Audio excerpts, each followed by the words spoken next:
Rokes deh, rokes.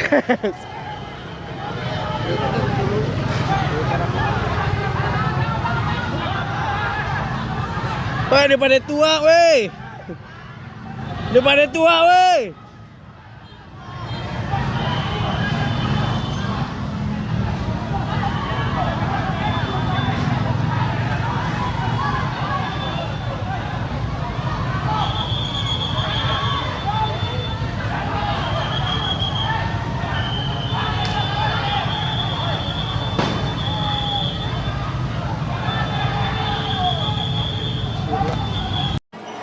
Dalam hal ini kami sudah sampaikan eksepsi kami, keberatan kami.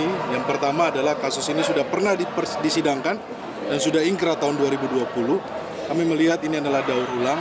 Yang kedua, perlu kita sampaikan bahwa uang yang dipakai itu dari Harun Masiku, itu sudah pernah dipersidangkan. Kemudian terkait dengan obstruction of justice, yang pertama handphone saudara Kusnadi itu ada di penyidik, disita tanggal 10 Juni. Jadi tidak ada namanya perintangan penyidikan atau penghilangan alat bukti.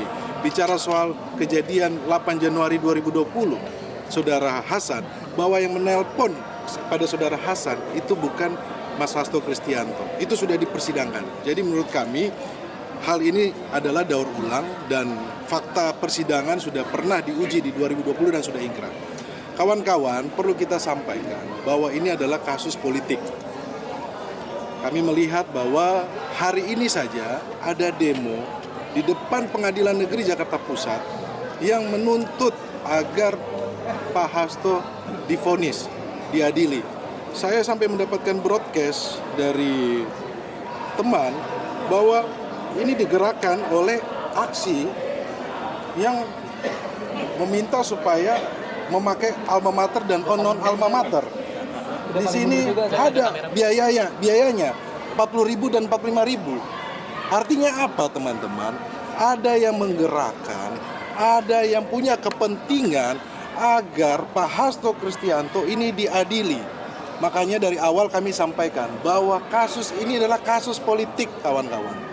Ini adalah upaya untuk mengganggu PDI Perjuangan dengan menarget Pak Hasto Kristianto. Karena Pak Hasto Kristianto sampai saat ini masih sebagai sekjen PDI Perjuangan. Jadi perlu kita ketahui kepada kawan-kawan bahwa ini adalah kasus politik dan Mas Hasto adalah tahanan politik. Hukum kita hormati. Hukum harus kita jalani sesuai dengan asas penegakan hukum yang fair, yang berjalan dengan baik. Tetapi hukum tidak boleh ditunggangi, tidak boleh ditunggangi oleh kepentingan-kepentingan politik. Apalagi kepentingan-kepentingan mantan penguasa yang masih punya hasrat untuk menguasai republik ini. Kawan-kawan, kita mohon dukungannya, kita akan kawal proses ini sampai berjalan baik. Kita hormati pengadilan, kita hormati hakim yang sudah berjalan persidangan hari ini dengan lancar. Terima kasih teman-teman. Itu saja sekian dari saya. Pembuktian apa yang mau ditunggu dari pihak kuasa hukum saat pembuktian pemeriksaan saksi-saksi di sidang berikutnya, Bang? Tentunya kan kami sampaikan bahwa saksi-saksi ini sudah pernah diuji di persidangan tahun 2020 dan sudah ingkrah. Teman-teman, ada kesaksian saudara Tio yang di pra-peradilan kita sudah uji bahwa dia dipaksa untuk merubah BAP-nya oleh namanya penyidik AKBP Rosa. Nah, ini adalah penyelundupan hukum. Ini ada permainan hukum dan ini adalah ketika saudara Kusnadi dirampas handphonenya itu dengan menyamar, menggeledah tanpa ada surat, bukan sebagai saksi atau sebagai tersangka. Ini adalah penyelundupan hukum, kawan, teman-teman. Jadi siapa yang punya kepentingan? Oke, nanti kita tunggu pembuktiannya, saksi-saksi kita akan uji bersama. Kita mohon dukungan dari publik bahwa penegakan hukum harus berjalan lancar sehingga saat-saat ini kita tahu ekonomi kita sedang lemah.